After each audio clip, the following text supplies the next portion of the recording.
అందరికీ నమస్తే నొల్లా. Jubilee hills లో బై ఎలక్షన్స్ కోసం ప్రచారాలు జోరు మీద కొనసాగుతా ఉన్నాయి. మెయిన్ ప్రధానంగా పోటీ బీఆర్ఎస్ అండ్ కాంగ్రెస్ మధ్యలో నడుస్తూ ఉన్నది. బీజేపీ కొంచెం చెతికిలబడ్డది, బీజేపీ కొంచెం కాదు వెనకబడ్డది.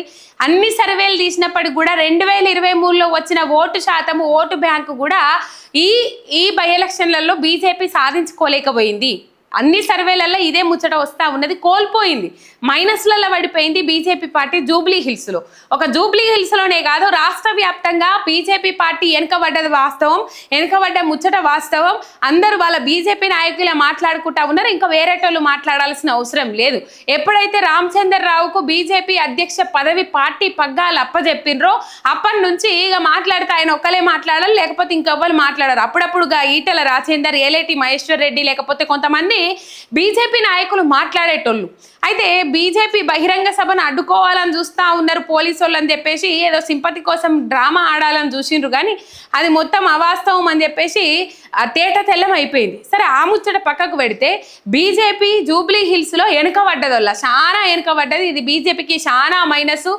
వచ్చేదాప ఎన్నికలల్లా ఆ రెండు పార్టీలకు ఒక్క అవకాశం ఇచ్చిర్రు, మా పార్టీకి కూడా ఒక్క అవకాశం ఇర్రి అని చెప్పేసి ముందడుకు పోదామన్న చూస్తూ ఉన్న బీజేపీ పార్టీ మాత్రం మూలకు పడ్డది. మూలకు పెట్టిన అలుకు విడిస లెక్క అయిపోయింది బీజేపీ పార్టీ పరిస్థితి అనేది మాత్రము ఇక్కడ అర్థమైతా ఉన్నది. బీజేపీ తిరుగుతలేదు, బీజేపీ తిరగలేకపోతా ఉన్నది. అండ్ ఇంకో అంశం ఏంటంటే, బీజేపీ కాంగ్రెస్ కోసం త్యాగం చేసింది. ఏదైతే పార్లమెంట్ ఎన్నికల నేపథ్యంలో ఈ సరి 8 స్థానాలు వంచుకొని ఒక స్థానం ఎంఐఎం తీసుకున్నది కదా, మొత్తం మీద వాళ్ళ కోసం వీళ్ళు త్యాగం చేసిర్రు, వీళ్ళ కోసం వాళ్ళు త్యాగం చేసిర్రు. ఎట్లా త్యాగం చేసిరంటే, వాళ్ళ కోసం వీళ్ళు డమ్మీ క్యాండిడేట్ నిలబెట్టిర్రు, వీళ్ళ కోసం వాళ్ళు డమ్మీ క్యాండిడేట్ను నిలబెట్టిండ్రు. ఇది బీజేపీ కాంగ్రెస్ దోస్తానం ముందడికి పోయింది అట్లా. అయితే ఇక్కడ త్యాగం చేసిండ్రు, జూబ్లీ హిల్స్లో బీజేపీ పార్టీ వాళ్ళు కాంగ్రెస్ కోసం త్యాగం చేసిండ్రు అని చెప్పుకోవడానికి ప్రధాన ఒక ముచ్చట ఏనాడు విడదీయలేని బంధం అని చెప్పేసి, ఇక్కడ బీఆర్ఎస్ నుంచి మాగంటి సునీత గోపీనాథ్కు మాగంటి గోపీనాథ్ ఎవరైతే బీఆర్ఎస్ సిట్టింగ్ ఎమ్మెల్యే ఉన్నారో ఆయన చనిపోయిన తర్వాత వాళ్ళ భార్యకి ఇచ్చిండ్రు, తర్వాత కాంగ్రెస్ నుంచి నవీన్ యాదవ్కి ఇచ్చిండ్రు, బీజేపీ నుంచి లంకల దీపక్ రెడ్డి అని చెప్పేసి ఒక ఆయన ఉన్నాడు, ఆయనకు టికెట్ ఇచ్చిండ్రు. ఇక్కడ చూడుర్రు ఒకసారి, ఇలా ఏనాటికి విడదీయలేని బంధం ఇది అని చెప్పేసి నేను ఎందుకు అంటున్నా అంటే, ఇగో ఈ పత్రికలో కాంగ్రెస్ బీజేపీ అలై బలై విడదీయలేని బంధం ఇది అని చెప్పేసి, ఇప్పుడు ఎట్లా ఏ విధంగా ఉంటారో వీళ్ళు అగ్గి మీద గుగ్గిలం లెక్క మండిపడతారు కదా, మండిపడతారు.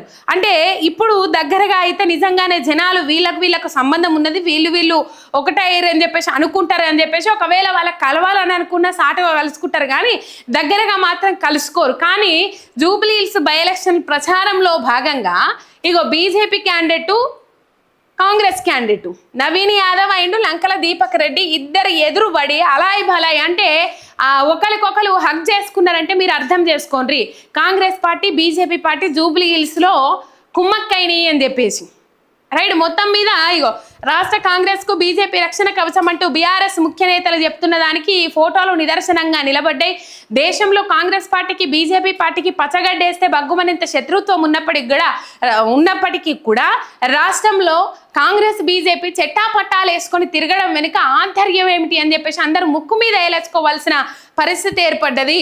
ఇక చూడుర్రి, వీళ్ళిద్దరు మంచిగా చెట్టాపట్టాలు వేసుకొని తిరిగిండ్రు. అయితే వీళ్ళది ఇట్లుంటే, ఇక్కడ నేను అన్నా కదా బీజేపీ నాయకుల మీద ధర్మపురి అరవింద్ కామెడీ అని చెప్పేసి, దానికి సంబంధించి ఒక అంశం చెప్తా. దానికంటే ముందుగా ఒక వీడియో మీరు వినాలి.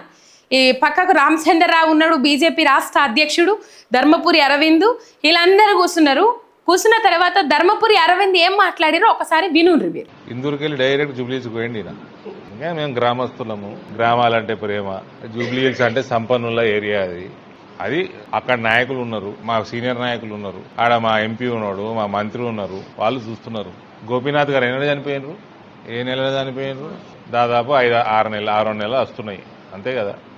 సో 6 నెలల ముందు ఎలక్షన్ వస్తుందని తెలుసు, ప్రణాళిక చేసుకున్నారు వాళ్ళు, క్యాండిడేట్ ఎన్నుకున్నారు, అయిపోయాయి. రేపా లాస్ట్ ఎల్లుండే అయిపోయింది ఎలక్షన్లు, 14th రిజల్ట్. వాళ్ళు చూస్తున్నారు అక్కడ. ఇందూరులో ఉండి జూబ్లీ హిల్స్ మీద ఫోకస్ ఉంది ఒకటేసారి. విన్నరా?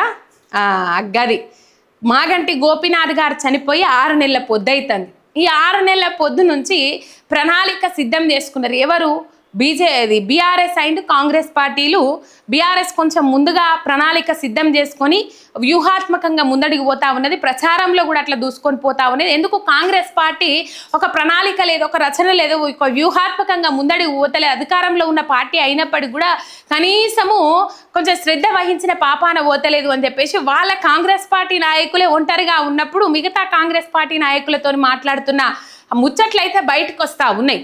బీఆర్ఎస్ ముందంజలో ఉన్నది ఒక ప్రణాళిక, వ్యూహాత్మకమైన ప్రణాళిక రచించుకొని ముందడికి పోవడంలో ప్రచారము జోరు మీద కొనసాగుతూ ఉన్నది, జోష్ మీద కొనసాగుతూ ఉన్నది.